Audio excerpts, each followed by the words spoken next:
Hey, I used your lottery winnings to buy this convertible, so you don't have any complaints, right? He said to me, acting all smug. Yeah, sure. I would never say that. Using my money without permission to buy an expensive car, and for the worst reason possible. So I let him learn his lesson. Oh, how much do you think the winnings were? What? I'm definitely not letting this slide, so be prepared. My name is Lucia. I still want to enjoy my 20s, but I'm already 28. I feel like my energy has significantly dropped since I hit 25. I used to think colds would go away with just some sleep, but lately, they don't seem to get better even with rest. Health really is the most important thing. These days, my greatest joy comes from doting on my adorable 1-year-old daughter. But when I was pregnant with her, I had an unbelievably terrible husband. My husband Thomas is 2 years older than me, and we've been together since our college days, sharing many years together. We met in a college club, both young and full of dreams, promising each other a future together. Thomas is the complete opposite of me, introverted and serious. He once told me that he was drawn to my smile when we first started dating, which made my heart flutter. The first person to notice my feelings was my best friend, Regina. Regina, who I've known since elementary school and who loves fashion, also went to the same university as me. While I was sociable and had many friends, I was terrible at romance. Regina always gave me spot-on advice. Lucia, if you like him, you have to tell him. What if Thomas ends up with someone else? But have confidence. You're cute, Lucia. I can vouch for that as your best friend. So go for it. Okay. Thanks, Regina. With her advice, I decided to start dating Thomas. As we got to know each other better, we discovered shared hobbies and interests, which brought us joy. Both Thomas and I loved movies, so we made it a point to have a movie date at least once a month. We would place the popcorn in the middle, and every time our hands touched, we would blush. Feels like ages ago now. After that, we'd enjoy coffee at a cafe, cherishing our time together, which was the happiest thing for us. Naturally, this led to marriage, and as a couple, our bond grew even stronger. Life with Thomas was peaceful, and we hardly ever fought. 6 months into our marriage, we received some wonderful news. Happy birthday, Lucia! Let's keep being happy together. Thank you. But it's not just the two of us anymore. What? From now on, we'll be happy as 3. When I gave a thumbs up while rubbing my belly, Thomas hugged me tightly with joy. We vowed to be happy as a new family. As soon as we found out about the pregnancy, I started suffering from morning sickness. I feel so sick. Are you okay? No, not at all. Thomas was worried, but the nausea wouldn't go away. This might have been when I started to notice changes in him. But I was too overwhelmed with my own situation to realize. Unable to cook because of the nausea, I spent my days lying down, especially when Thomas came home late and there were no chores done. During the early stages of pregnancy, I was mostly bedridden, but when I felt better, I started going out again. One day, I heard an announcement from the local lottery booth. Today is a lucky day. On such an auspicious day, why not buy a lottery ticket? I stopped when I heard the announcement from the lottery ticket booth in the neighborhood. I've heard that being pregnant brings good luck, so I thought, why not try my luck this once? The odds were low, but I decided to buy a ticket. And I put that lottery ticket in the drawer of my vanity table. As my morning sickness started to ease up, I returned to work and gradually got back to my usual routine. However, I had completely forgotten about the lottery ticket. Wait, where did I put it? I'm always misplacing important things, so I desperately tried to remember where I had kept the ticket. Oh, right, I put it in the vanity table drawer. Remembering that, I enjoyed my tea time while comparing the lottery ticket with the TV. What kind of future awaits if I win? It's always the most fun to dream about these things. Before I knew it, the results were down to the last digit, and up to that point, I had all the numbers right. What should I do? What should I do if I win this, but maybe I won't win? My heart was pounding so loudly that I could hardly hear anything else. As I anxiously waited for the final result to be announced. Oh my gosh. I won. I did it. I struck a victory pose, forgetting I was pregnant, and jumped up and down. No matter how many times I checked, the numbers didn't change. I did it. I can't wait to tell Thomas. Come to think of it, we haven't had dinner together lately. Because my morning sickness made the smell of food unbearable, Thomas had been considerate and often ate out. As a result, we had stopped having meals together. I'll definitely talk to him when he gets home today. With my morning sickness easing up and more comfortable days ahead, I thought we could start spending time together again. Hi, I'm home. In the end, Thomas came home just before midnight. Welcome back. You're late. Yeah, I've been busy lately. I ate out after overtime. He looked exhausted from work, but surely he would be happy to hear this news. Hey, listen. I have some news. Sigh. Can't you see? See what? I'm really tired. I know, but at least listen. Oh, come on, leave me alone. I'm tired, so tell me later. Thomas shouted, loosening his tie, and walked heavily towards the living room. He doesn't have to be so angry. I swallowed the words that rose to my throat.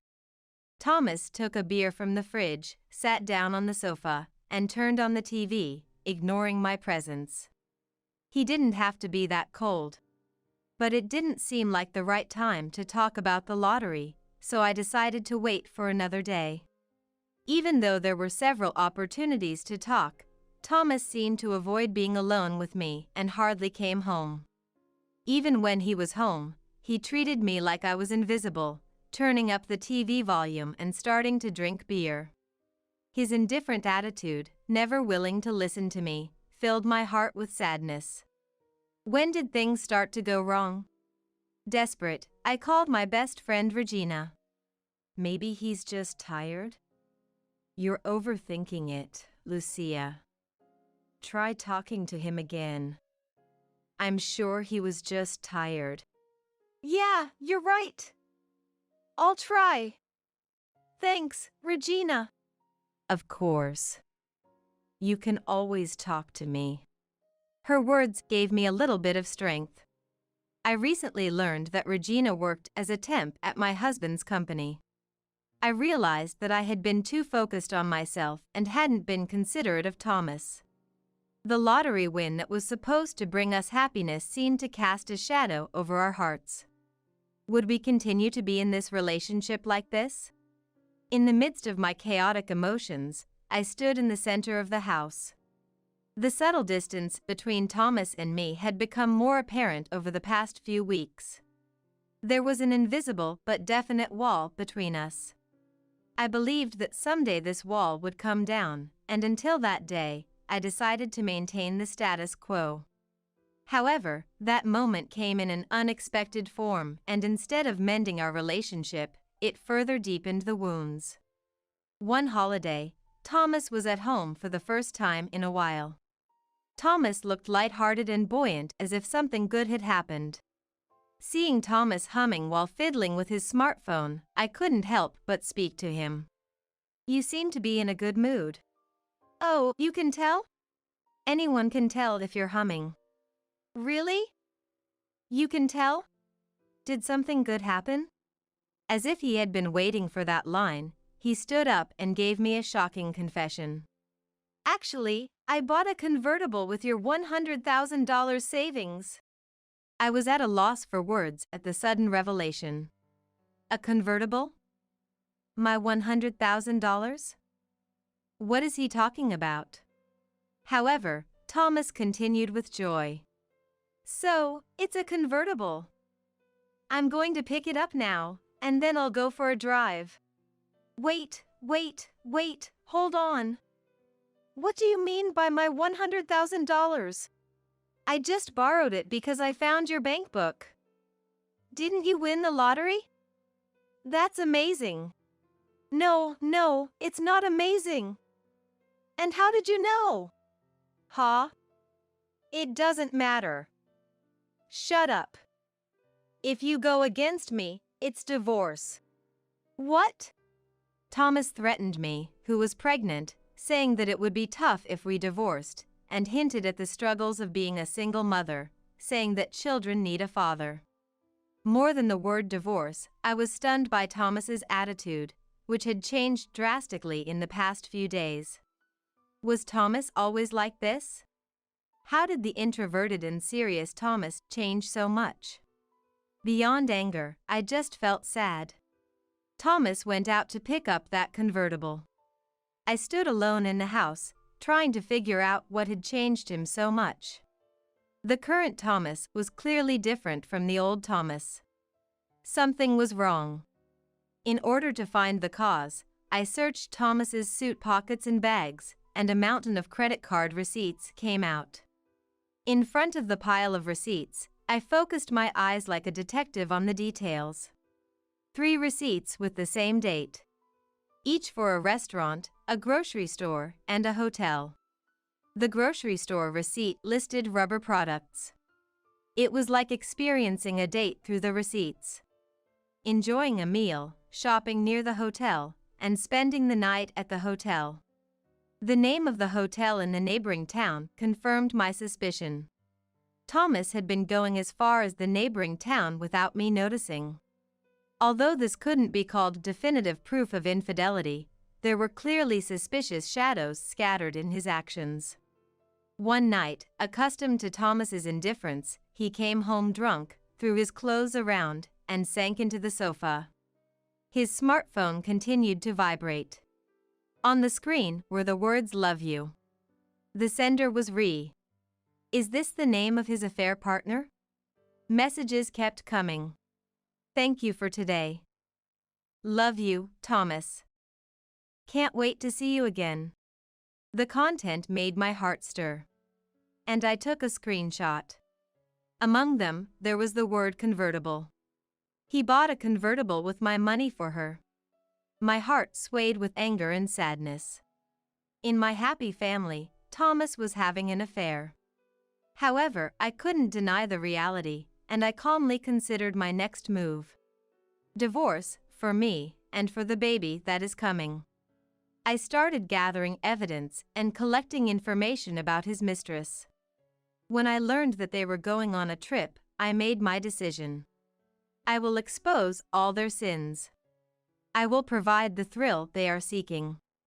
The next weekend, I told Thomas that I would stay at my parents' house. I'm considering giving birth in my hometown. Considering you come home late, it might be better for me to raise the child there for a while. That's a pretty good idea.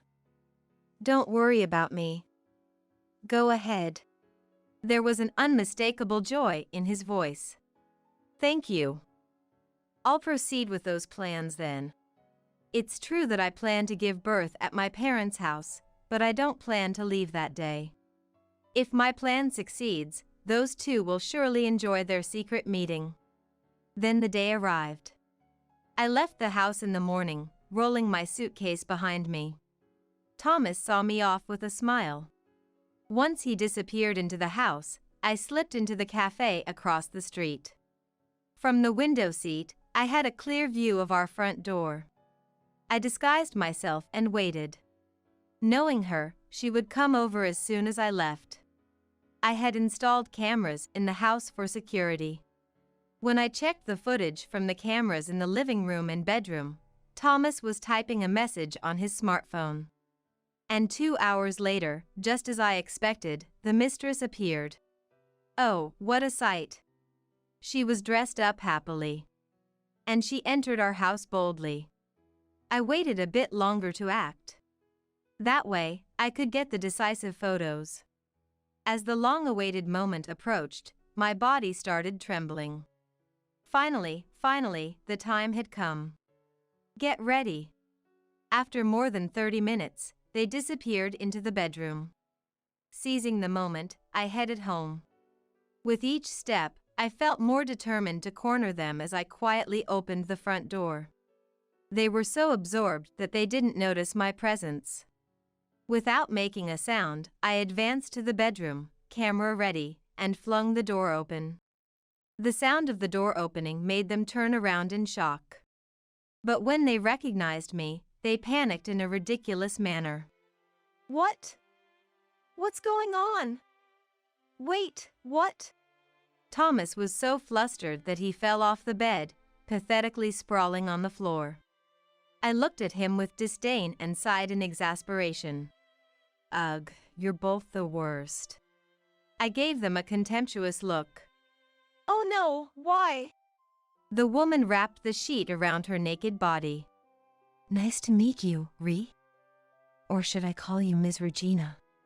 She answered with a trembling voice.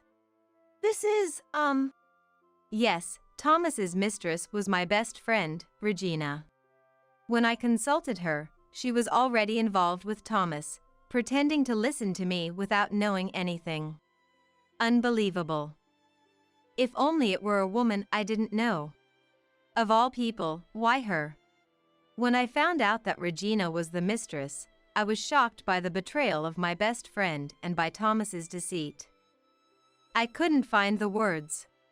It took me some time to accept the reality, but when I thought about the baby in my belly, divorce was the only thing on my mind.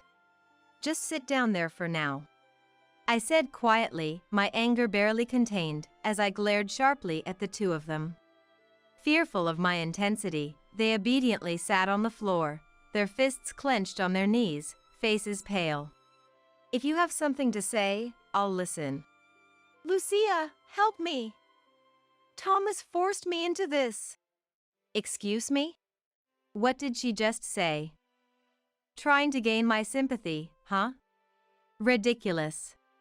I kept saying no, but Thomas insisted it would be fine if we kept it a secret, and he forced this relationship on me. Tears streaming down her face, making a show of it. Oh, I can't bear to watch. Enough with the fake tears. I know everything already. Just tell me the truth. Speaking calmly without wavering, now it was Thomas's turn to speak. No, actually, Regina said she had terrible shoulder pain, so I was just giving her a massage, right? Yeah. That's it. I've been having awful pain lately. As if anyone would believe that. Did they really think I would say? Is that so? No way in hell. Oh, and did the shoulder pain go away? Huh? Yeah, it got so much better. Thanks, Thomas. You're welcome. You've never given a massage in your life. Tell a better lie. I'm speechless. I sighed deeply, looking at the two of them in turn. Sweat of panic was forming on their foreheads. As you should know, this means divorce. No, wait. Please. I'm not waiting. I don't want to separate. You're standing there naked, saying that? Disgusting. No matter how much they apologized, I wasn't going to forgive them. And by the way, the $100,000 you spent on that convertible needs to be returned. My savings from before marriage are not part of our joint assets. What are you talking about? Didn't you win the lottery? And how do you know about that? I never told you anything. The room fell silent as Thomas looked at Regina. You heard her say she won the lottery, right? Regina grimaced and nodded. I smiled and said, "Well, what misunderstanding did you have?" I asked them. What do you mean? How much do you think I won? Thomas confidently replied. $300,000, right? That's why I bought the convertible. I revealed the truth to him. Oh? That's strange. Where did you get $300,000 from? I only won $30. Thomas's eyes widened in shock. What? They were both astonished. I said I won $30. Regina must have misunderstood the digits. Regina panicked, and Thomas trembled at the thought of his enormous debt. I coldly said, Divorce is a given, and I'm demanding alimony from both of you. I've already contacted a lawyer. Thomas pleaded desperately. Wait, I can't live without you. I firmly replied. And you'll also be paying child support and returning the $100,000 for the car. Thomas showed a face of utter despair. No way, that's impossible. I sneered. Impossible or not, you'll pay. You can sell the car if you have to. But. However, I still had more to say. By the way, when did this start? Huh? I questioned them harshly. When did your relationship start? Regina reluctantly answered. Since college. I had already uncovered their past using a private investigator, and I knew all about their true nature. So, you managed to deceive me all this time. Does my happiness really bother you that much? She spoke with resentment. Yes, I've always hated your attitude. You always got all the attention. All the guys were crazy about you instead of noticing me. Regina's jealousy burned like a fire against me. Indeed, Regina was flashy and outspoken. She was somewhat disliked by our peers. But I couldn't believe she held such extreme jealousy. And the reason Thomas chose me over her was even worse. The recording of their conversation I found during the investigation. Hey, why did you choose Lucia? Well, she was popular at the club, and we all bet on who could win her. I won, of course. That's what they said. Thomas's kindness towards me was just a facade. The real Thomas was a womanizer, always dating multiple women simultaneously. I don't care about the past anymore. But I can't forgive you for deceiving me. You will pay. Please, wait. I don't want to leave you. Just then, the doorbell rang at the perfect moment. Oh, good timing. Who's here? Seeing the person who walked in, Thomas started trembling. Thomas, how could you? Dad. Why are you here? It was Thomas's father who entered. Thomas's father ran a company and came from a wealthy family. Thomas and Regina, who was a contract employee at the company, were rumored to be having an affair. When I told Thomas's father the truth, he promised to make them take responsibility. I had asked him to ring the doorbell 30 minutes after I confronted them. Thomas, always intimidated by his authoritative father, was terrified by his appearance. None of that matters. You betrayed Lucia, and you even had an affair at work. You are no longer my son. Wait, Dad, please. What should I do? Stop whining. Sign this now. Crying from his father's disownment, Thomas signed the divorce papers as instructed. Crying continuously, Thomas stopped speaking altogether, perhaps out of sheer fear of his father. Regina, more terrified of the company president than her boyfriend's father, cowered completely. Ignoring their pleas, I took the divorce papers and walked away. Thomas and Regina were fired from their company after their affair became known. Further investigation revealed Thomas had been meeting various women through social media, and the number was countless. I regretted ever trusting a man like him. Then, Regina's pregnancy was discovered, and Thomas was held responsible. But unwilling to stay with her, he suddenly fled one night. Regina desperately searched everywhere and finally caught Thomas. At first, Regina's parents were furious with their daughter, but once they found out she was pregnant, their anger shifted towards Thomas, the soon-to-be father. Now, Thomas is practically imprisoned at Regina's parents' house. Regina's father, who used to be a former gang member, keeps a close and intimidating watch over Thomas, making his life quite stressful. I managed to get compensation, child support, and the $100,000 for the convertible back from the divorce settlement. Now, I'm living in a new apartment with my beloved newborn daughter. And, with a $30 lottery ticket, I won big at the horse races. Well, it was actually just $300. But I decided to use this money for our future. In the warm, sunlit living room, spending precious moments with my little one brings a new light into my life. My daughter's smile gives me the greatest reward I could ever ask for. Take me to the cafe where Dad and Mom used to go before you two got married. My daughter Emily asked us, so we headed to the nostalgic cafe with her. Dad and Mom were close even before I was born, right? How would I remember? How about you, Evan? Don't remember something from so long ago. After a while, the waiter brought over 2 large puddings. 15 years ago, when Evan and I were dating, we often had this pudding. By the way, it's been exactly 15 years since we got married. As I took a bite, I realized something and checked the date on my phone. Today is Dad, Mom, happy 15th anniversary. I was overwhelmed by the unexpected surprise from my daughter. Dad, Mom, please stay happy together forever. I was so glad that Emily had grown up to be such a kind daughter. Yeah, it's delicious. The pudding that you treated us to is really delicious, Emily.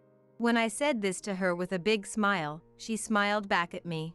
Emily is growing up so quickly without us even noticing, I said, glancing casually at my husband, Evan. In that moment, I decided that today would be the last day we would be a family. My name is Marcia, and I'm 40 years old. I work part-time at a local supermarket and live with my husband Evan and our daughter Emily. Both Evan and I love children, so we naturally dreamed of having a family after getting married. However, years passed, and I still couldn't have children. This is something that just happens, so there's nothing we can do, Evan said to comfort me, but as we got older, I started to feel more and more anxious. Even though we went to the hospital for tests, neither of us had any problems. Knowing there was a possibility, we researched everything we could about trying to conceive whenever we had time.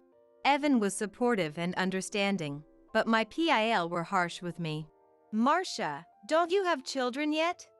We won't live forever, and we'd love to see our cute grandchild soon. Every time my mother-in-law Caddy visited our apartment, she would say that. At first, her tone was gentle, but as time passed with no results, her words became harsher. Evan's classmate just had their 3rd child. The eldest is already in middle school. And Evan doesn't have any children yet? What's going on? Indirectly criticizing me for not being able to conceive, I began to feel increasingly uncomfortable around her. Sean, my father-in-law, shared Caddy's opinion. We had Evan about a year after we got married. How long have you been married to him? It's been 9 years. And still no children? Every time I saw them, all I could do was bow my head and apologize. In the past, a wife who couldn't have children would be divorced and sent away immediately. Nowadays, it's a much more forgiving time. That's right.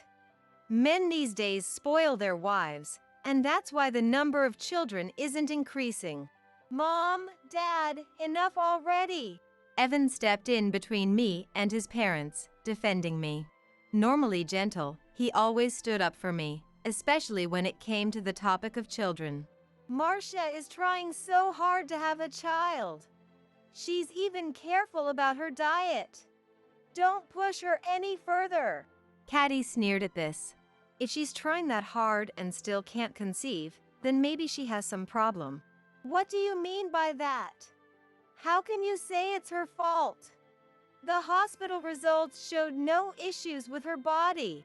Caddy looked at him with a surprised expression. But isn't it true? She looked him in the eyes. If children are a gift from God, it wouldn't be strange for her to have one or two by now. Since she can't, it must be her fault. Yes, Caddy is right. Marcia must be doing something wrong. My parents-in-law nodded in agreement. What era are you living in? Don't stress her with these unscientific reasons. Mom, Dad, stop interfering with our lives. Evan forcefully escorted his parents out of the house. Don't let what Mom and Dad said bother you, Marcia. Evan comforted me with kind words, and I held back my urge to run away and face the infertility treatments. Evan did his own research on ways to conceive. Every time he found new information. How about this? Maybe we should try this? He would suggest. I tried everything I could. Maybe it was because of these efforts that, after 10 years of marriage, I finally became pregnant with our first child. Thank you, Evan. Without your support, I might have given up on having a child by now. I might have run away from this harsh reality. What are you talking about? You're the one who has been working so hard, Marcia. I just did what I could. Right now, it's not about me. It doesn't matter if it's a boy or a girl. Just give birth to a healthy baby. Even when I felt overwhelmed with anxiety during my first pregnancy, just feeling his presence near me gave me courage. Then, as spring arrived, I safely gave birth to a healthy baby girl. Evan and I named our daughter Emily. Holding our newborn child in my arms, I found every feature, from her still-forming eyes, nose, and mouth, utterly lovable. This child was born to us, and now she was sleeping peacefully in my arms. Determined to ensure she would have a happy life, I vowed to overcome any hardship for her sake. As I felt her tiny heartbeat and gentle breaths, I swore to protect Emily with all my might. Looking at her sleeping face, she looks just like you, Marcia. You can't tell that yet. Don't you think her ear shape resembles yours? Really? Her nose looks like yours. She'll definitely grow up to be beautiful. Just then, there was a knock on the hospital room door, and my parents-in-law entered, their faces devoid of smiles. My heart, full of happiness, suddenly darkened as if clouds had gathered. Congratulations, Marcia. You finally had a child. It was as if they were implying I had been refusing to have a child all this time. Still, I decided to welcome them with a big smile. Seeing their grandchild's face might soften the expressions of my parents-in-law. Somewhere in my heart, I hoped for this. However, the moment Caddy looked at Emily's face, she exclaimed, "After waiting for 10 years, and this is the result? I'm utterly speechless." She didn't even attempt to touch Emily. "If you were going to have a child, it should have been a boy. This is absolutely unacceptable." She dramatically placed her hand on her forehead and sighed. "Well, it's a girl this time, but next time, make sure to have a boy. We're counting on you." You're acting like Emily doesn't even exist. Did you come here just to say that? That's not it. We're simply hoping for a male heir for the family. Whether it's a boy or a girl, as long as the child is healthy, that's all that matters. Evan, the furious, was stopped by me tugging on his sleeve. "I'm sorry for not meeting your expectations, Sean, Caddy." Marcia, make sure to reflect on this and have a proper boy next time. Though, given your age, we're not expecting much. With those words, my parents-in-law left the hospital room.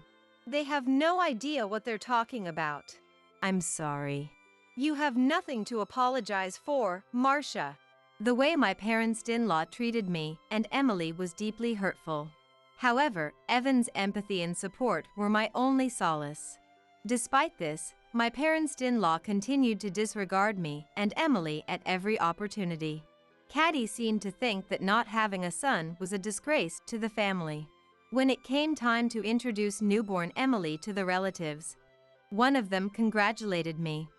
Caddy quickly interrupted. Unfortunately, it's not a boy. By the way, are we good on food? We should prepare more beer since more guests will arrive. She diverted the topic away from Emily and me.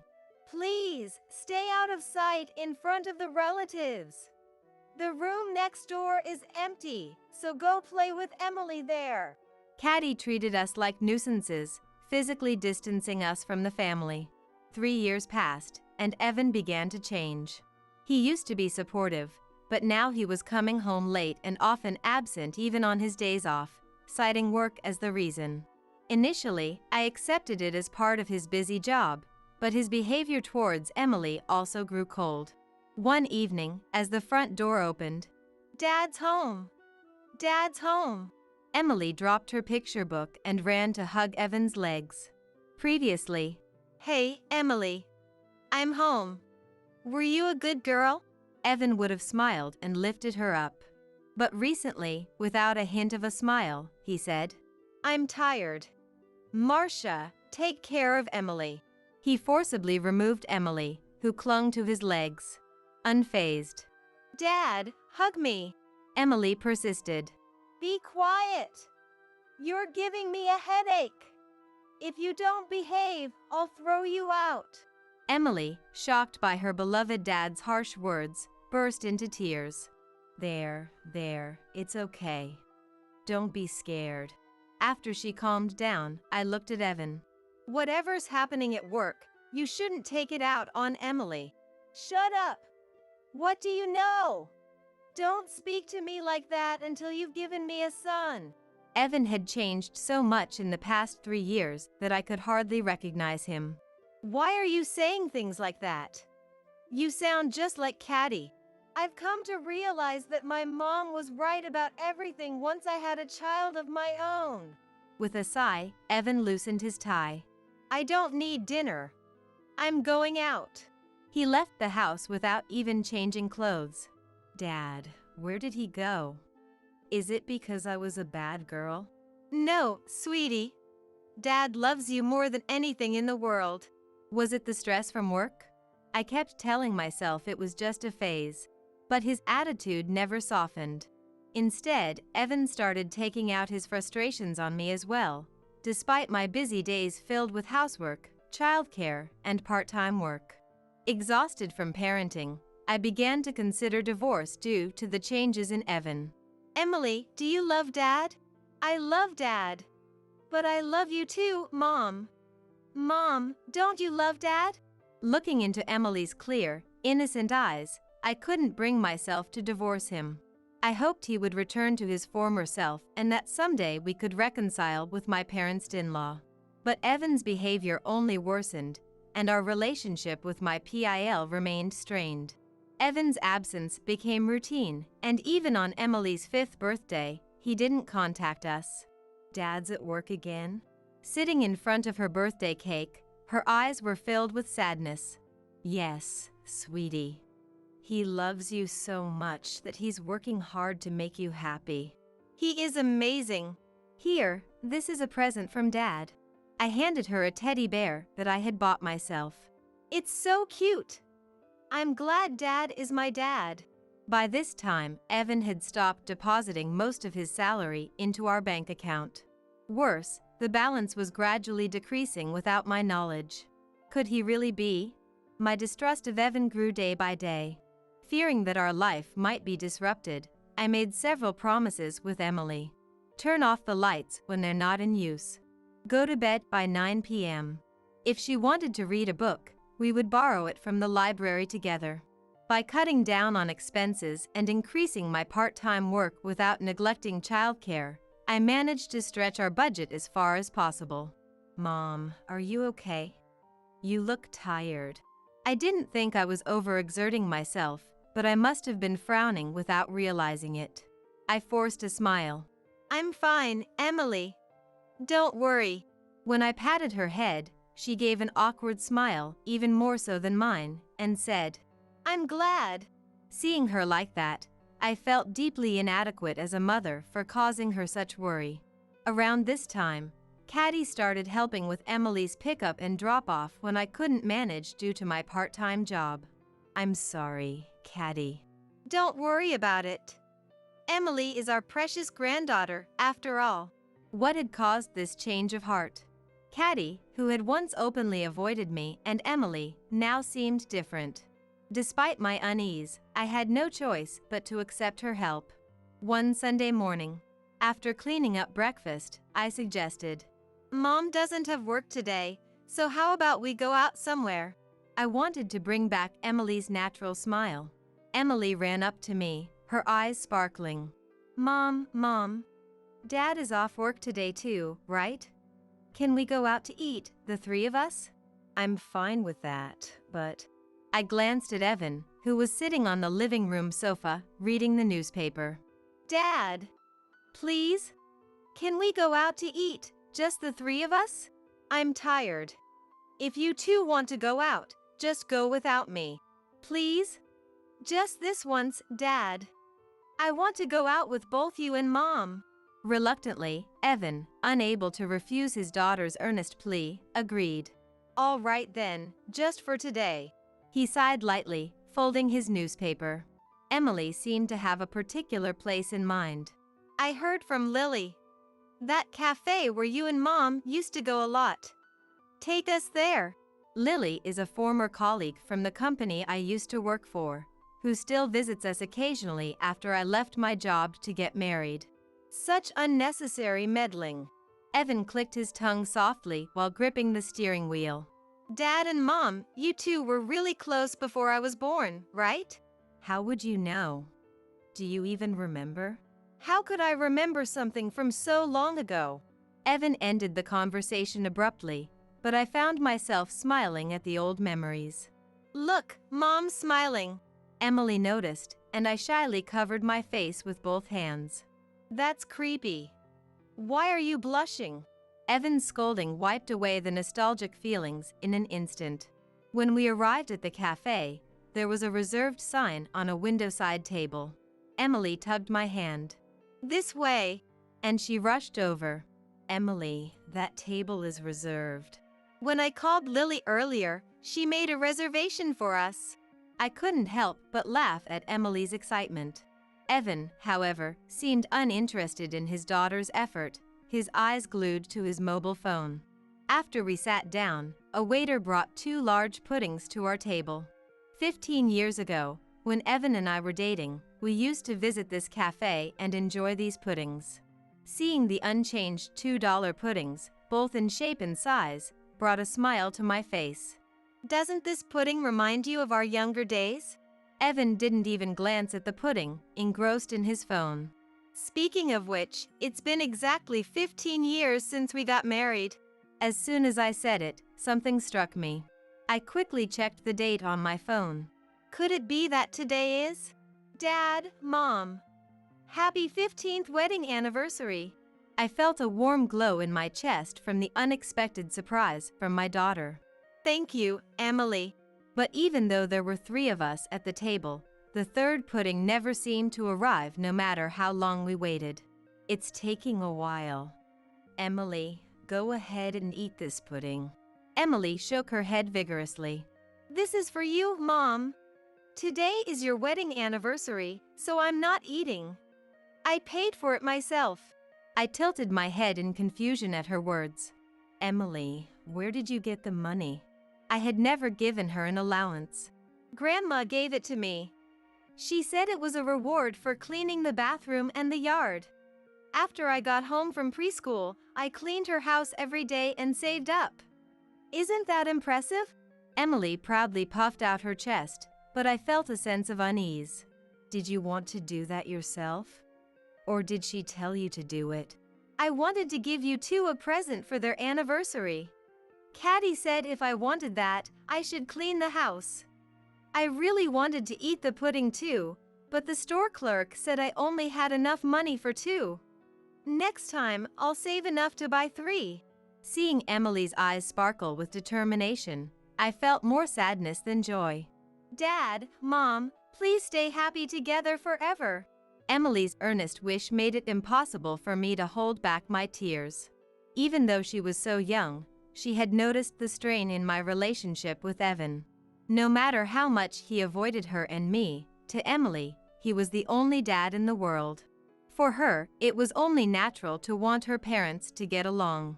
Realizing how much strain I had put on Emily made me feel deeply ashamed. Emily, I really appreciate your feelings. But you should eat this pudding. No. It's not mine. It's your pudding. Why won't you eat it? Emily's face started to crumple as if she was about to cry, and I hurriedly tried to soothe her. I'm sorry. This is Mom's pudding. I took a spoonful and put it in my mouth. It's delicious. The pudding that Emily treated me to is so delicious. Seeing my beaming smile, Emily finally looked satisfied and smiled back. I ate half of the pudding and then slid the plate over to Emily. It was so delicious. Mom's full now, so you can have the rest. Oh, all right. Emily began eating the remaining pudding. She must have really wanted to eat it herself. But she had restrained herself for our wedding anniversary. I felt so grateful that she had grown into such a kind-hearted girl. Emily is growing up in ways we don't even realize, I said absent-mindedly, glancing at Evan. Evan, however, was still engrossed in his mobile phone, having pushed the pudding to the edge of the table without touching it. Why don't you eat a little? She went out of her way to treat us, I suggested. If you want it, you eat it. I'm not in the mood right now, he replied curtly. His indifferent response made me doubt my ears. Didn't you hear what Emily said? Yeah, I heard her. Something about our wedding anniversary. Sorry, I was thinking about other things, he said, handing the pudding to Emily. Did you really think adults would be thrilled with something as sweet as pudding? Here, Emily. You should eat it. You don't have to say it like that. You should appreciate her kindness, I snapped. Well, I'd be much happier sleeping at home than being treated to this pudding, he retorted. I couldn't contain my anger at his utter lack of appreciation for Emily. Is that how you talk to your daughter? Evan didn't seem to hear my question, his eyes still glued to his phone. Dad, do you hate me? Emily asked, tears welling up in her eyes. Sorry, Dad's busy right now. Don't bother me, Evan replied dismissively. Do you want to go home? Emily asked, her voice trembling. Yeah, let's go home, he said, standing up without a care in the world. How could he not notice his daughter's feelings? Emily doesn't need a dad like that. My feelings for Evan chilled dramatically. Back home, Emily remained downcast. Something Evan was too absorbed in his phone to notice. I opened the drawer in my room and slipped the savings I'd been accumulating for emergencies into my handbag, then rushed out of the house and headed to a detective agency in the next town. A month later, I was called by the detective and informed of a certain fact. He is definitely having an affair. Spread across the desk were dozens of photos showing Evan enjoying meals with a young woman and entering and leaving hotels. So, it was that after all. Some part of me had always been prepared for this. Seeing those photos didn't shake me. What surprised me most was that his infidelity involved multiple women. It seems he didn't have a specific partner. He used dating apps and social media to meet women indiscriminately, with most encounters ending after just one meeting. Still, the fact remained that Evan had betrayed Emily and me. I immediately went to pick Emily up from kindergarten and headed straight to the train station instead of going home. I called my dad, Neil, and my mom, Rosie, explaining the situation and asking if we could stay with them for a while. Aren't we going home? Neil and Rosie are waiting for us. They're excited to see you, Emily. What about Dad? I couldn't bring myself to answer her question. Upon arriving at my parents' house, I mailed the completed divorce papers to Evan. Hey, what do you mean by divorce? 3 days later, Evan called after receiving the divorce papers. It means exactly what it says. Don't be ridiculous. Bring Emily and come back right now. Neither Emily nor I have any intention of returning to your house ever again. Evan, not considering his own actions, started to blame Emily and me. Just cancel the divorce. If you come back now, I'll forgive this whole thing. Hang up and come home immediately. Understand? Are you finished? What? I already know about your multiple meetings with other women. The evidence is overwhelming. His voice became panicked on the other end of the line. It's not just the infidelity.